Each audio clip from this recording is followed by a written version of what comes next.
Ito yung ating pork belly red curry. With kangkong po yan mamaya. Ito na siya.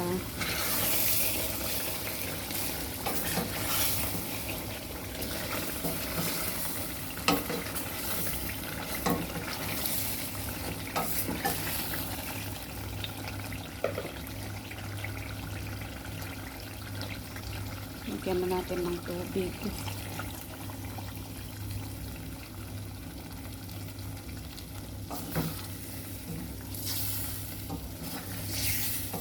Papalambutin po natin yan. Mga 2 oras. Depende po sa lambot ng ating pork belly. Lagay tayo ng fresh tamarind. Tusok lang natin sa mainit na tubig. Ito na siya.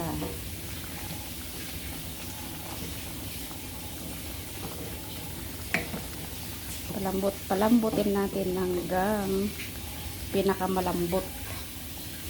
Cooking time na naman tayo.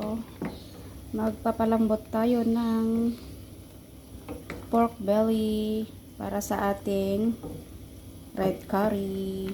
Yan. May kangkong. Ito yung ilagay natin, fresh kangkong.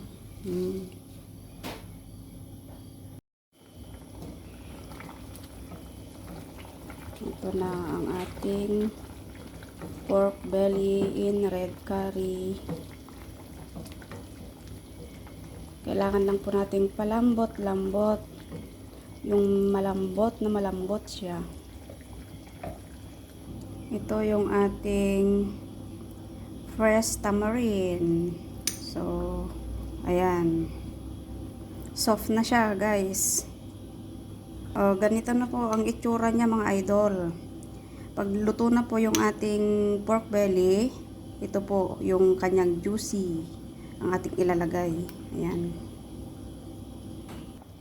Malapit-lapit na. Konting laga-laga pa siya, mga idol.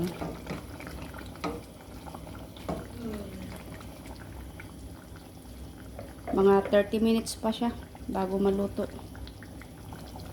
Ito na ang ating pork belly in red curry. Red curry pork belly.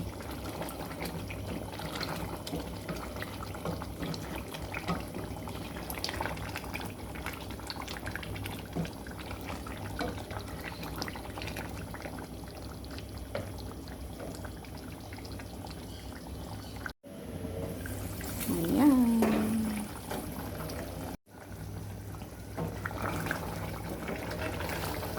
Ito na siya.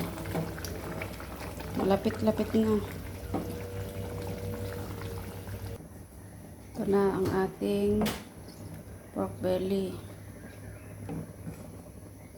Lagyan natin ng white sugar. Ito kasi yung sweet and sour pork belly. Sweet sour pork belly na curry with kangkong. Lagay natin ang ating tamarind paste, tamarind sauce.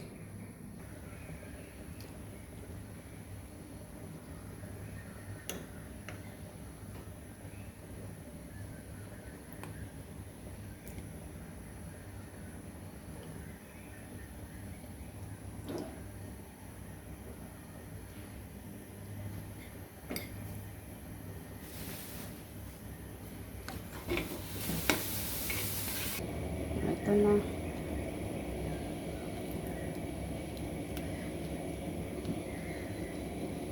Luto na.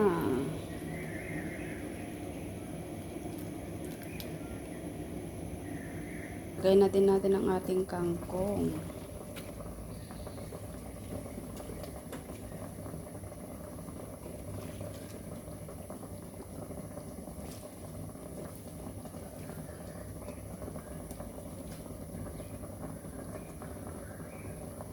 Ayan.